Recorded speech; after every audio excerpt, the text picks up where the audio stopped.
Wapendwa akina dada, usidanganyike tu na maneno matamu ya mwanaume. Leo nitakutajia dalili ambazo zinazoonyesha kama mwanaume huyu ana lengo la kukuoa na sio kukuchezea.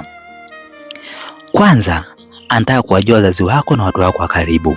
Mwanaume mwenye nia ya ndoa haishi kwenye siri. Anataka kujua umetoka wapi au unaishi na nani.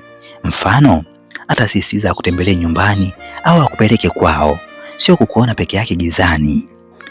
Pili, atajitoa sana kwa ajili yako.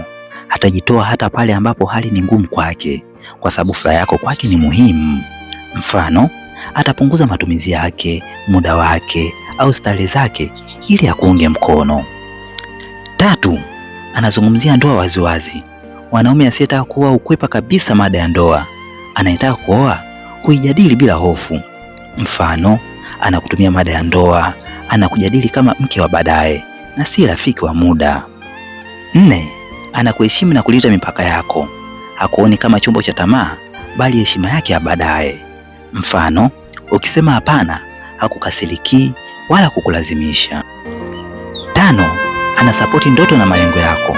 Mwanaume anayetaka kuoa anaona mafanikio yako kama ushindi wa familia yake ya baadaye. Mfano, anakutia moyo usome, ufanye kazi au uanzishe biashara. Sita, anakushirikisha maamuzi muhimu. Hafanyi maamuzi makubwa peke yake, kwa sababu anakuona wewe ni mshirika wa maisha. Mfano, anakushauri kabla ya kubadilisha kazi, mipango au uwekezaji.